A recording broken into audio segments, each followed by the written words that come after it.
Jesus taught reincarnation and meditation.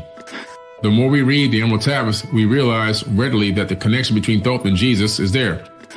Where does the term matrix come from? The term matrix comes from the Bible.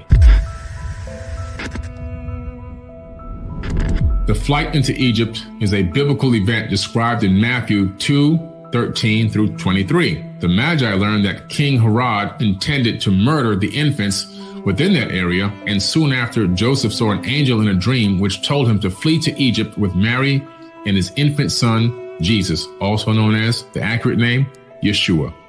I'm using Jesus in the book because it relates to people's minds a little bit easier, but we know it's actually Yeshua. This is a very important statement here because we know that in Matthew, all of a sudden, Jesus disappears from the Gospels at the age of 12. Where does he go? We know that he goes to Egypt because the Bible says he did. And guess what we find in Egypt? We find that Jesus was actually there. Not only was he there, but we know that the house he lived in still stands. It's a shrine now in Coptic Cairo. This person, this entity really did exist in the physical form.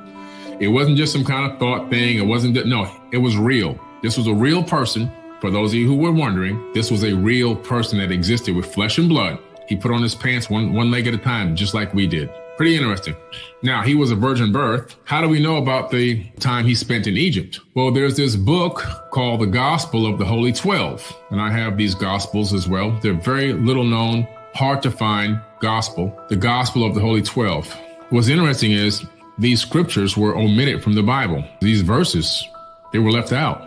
It tells you of Jesus where he was and where he went when he disappeared from the biblical text at the age of 12 to 32. He went to Egypt to learn what?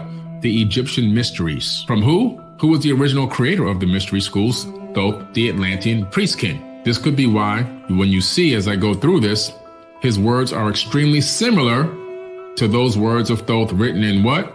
In the Emerald Tablets, the same words that are recorded by him as him speaking in the New Testament of the Bible. Pretty interesting. He then leaves out of Egypt as he gets a little older, and he goes up into Tibet.